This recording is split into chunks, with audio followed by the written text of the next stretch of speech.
device that will frequently Wi-Fi. They will set up an account in your name.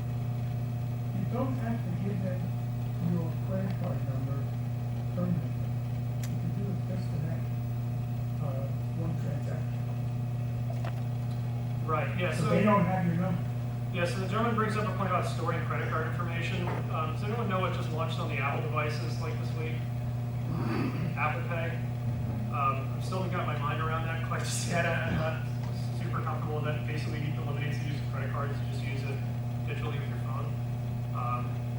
Yeah, I think anytime, the more your credit card number is stored online somewhere, I think the more you give yourself to exposure. So I'd say the less you can do that, obviously, the better. I can tell Mr. Bose is very tactfully working his way to the front of the room, which is telling you to tie a bow on it. I've never been mistaken as someone who's short-winded, but I'm sorry, was there one other question? You guys can arm wrestle for it. I just want to learn, do you have any recommendation for 15 pages, anything, email, stuff like that? So the question was, do I have personally any recommendations for encryption software? I bought a MacBook about 8 or 9 years ago. The service I used before that was, I think, McAfee. Yeah, I don't, it's so long, I don't, but I mean, in regards to the encryption, the only real encouragement I would have is make sure your Wi-Fi network is secure. And one other thing on the Wi-Fi network, suppose if you're just stopping by a Starbucks and it's a public Wi-Fi, what do we not want to do? Go check our bank account information, go pay our credit card. I mean, so there's some common sense involved in some of this as well, too, right? Last question. How secure are public libraries? Sorry, your question is How secure are public libraries? The computers at public libraries. I don't have a clue. The question was how secure are computers in public libraries? I would guess not very. It's not, I mean, Oh, okay. if it's a strange computer on a strange network, I would treat it like it's, is there anyone here who felt like you completely took nothing home from this? For my own benefit, I just want to know we all took something good. This helped us change the way we... Well, I brought it up for a reason, is that, you know, this is high-level stuff, but it's stuff that's still very important, right? If it gets you just thinking about one thing slightly different, is that worth 45 minutes of your evening? Absolutely. Especially it's Tuesday, there's nothing good on TV, and it's raining outside. So I just want to end my comments by saying thank you to all of you. You know, I'm not going to say anything nice about GB and Neil and Andrea and the group anymore, because I don't think GB's head would fit through the 8-foot door if I did. But you know, really as a friend and a colleague, everyone, Neil, GB, Andrea, as a group has just been really wonderful to know and deal with. And if you're someone in the room that's working with them, I need to tell you you're really, really good hands. Sure, yeah. What they should do, they go shopping, call the company who they bought the night, or the next day, it's a purchase for their company. You punch most of what they buy, get it there, stop the company, get a new one within 3 days, when you first stop, so the person has to, most of the credit, get it up. When my daughter moved to Florida, she said that I got computer got everything. And it was everything out, pieces.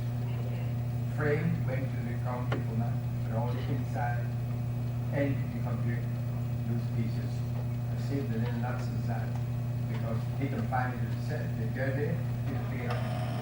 You can lose it up, you can lose it, but 3 hours most. Not nothing, the company's still there. Yeah, that's. Yeah. Yes, sir. How can one be assured that one's computer is not being hacked? Like many people, I open emails that I shouldn't, and I don't go as far as to give my social security number or bank account, but I probably click more than I should. And I do the standard stuff. I have Norton Security, and I run the scan, and there's a free malware byte service that can run a scan as well. Is that sufficient? What do you recommend? Yeah, so again, just let's, the question is, you know, I'm doing the average things online. Should I be doing anything additionally? Let's just all take a step back and think about it backwards. Where are you vulnerable? What do you want to not have happen, right? You don't want to have somebody get access to your bank account, your credit card, your investment, that kind of stuff, or your social security number where they can actually damage your credit, right?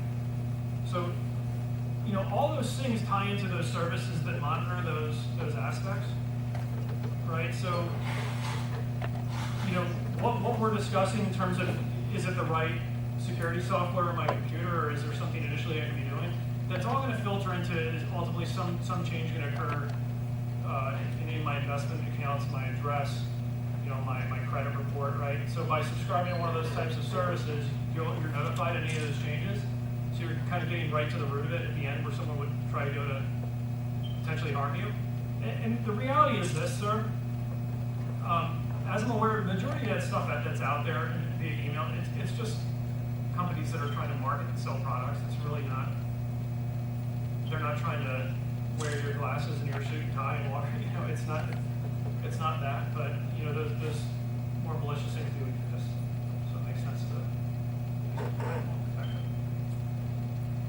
Yes, ma'am. I just have to say that when you get the messages from Target and Home Depot, they're saying if anyone can use their credit card at those stores, or they say if you have a Home Depot. So, yeah, so let's Exactly. dissect that question a little bit. So she's asking specifically, when you get a message from Target, from Home Depot, I think there have been some different things that have gone, like with Target, I think it was people that had a Target card, right? Home Depot was like anyone. I don't have a Home Depot card. So I use my American Express there. So it was anyone that had done a transaction from whatever the states I gave you, like,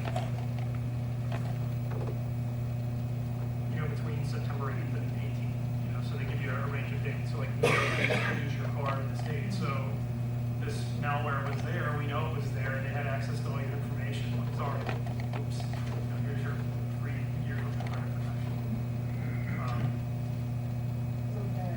Yeah, again, just getting back to my own personal takeaway, the one thing that really has impacted the way that I live from this presentation was the piece on the scanning. Like before, if I needed $100 in cash, I would go to any old ATM. Having met someone that actually had like an enormous loss in cash that was not recoverable, from that really has changed my behavioral patterns. Hopefully that will make an impact to some of you as well. The other piece about the APA too on your home network, that was something I didn't have that I did change. Providing your routers recent enough. You recommend using the ATM inside the bank as opposed to? Yeah, actually, I physically go in and like deal with people when it's open. Otherwise, I use the one that's physically attached to the bank. Yeah, if it's a physical bank institution and someone shows up with an ATM repair, like, right, I mean, that didn't happen. It's when it's sort of your rank and file. More non-specific. All right. I want a nice round of applause for Mike.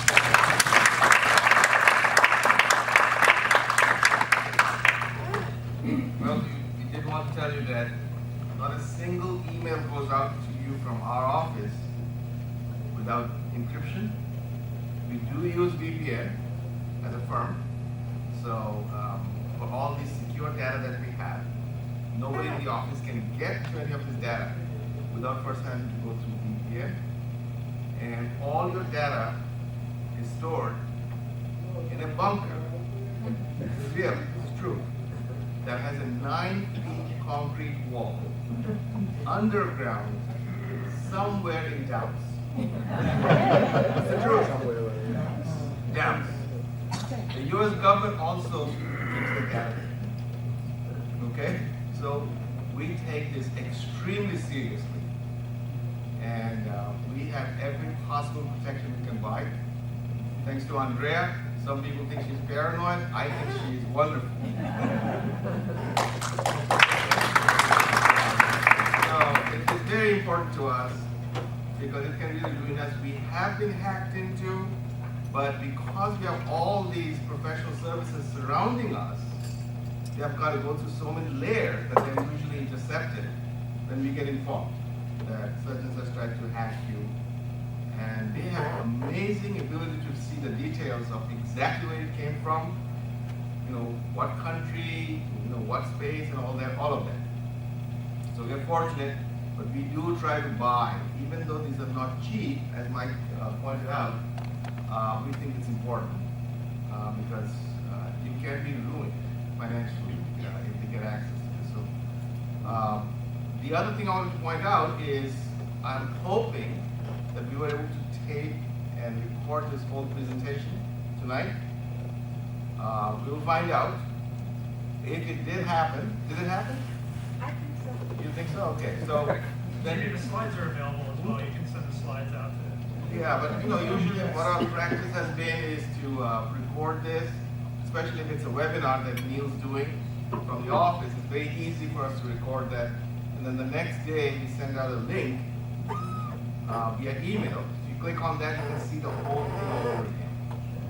Because there's a lot of good information in this presentation that you may or may not have written down. So if the recording came out cleanly, we are going to send it out to you tomorrow morning. To each and every one. No, 48 hours later. 48 hours, okay. Sorry. 48 hours. And then, yes. Randy. The link is fine. I personally have had some trouble with the link, but The link? Mike, if I understood correctly, you said that you could send out the slides? Yeah, the slides are public information, they're Okay. available. We will- So if we you will could do make that as the well. slides available as well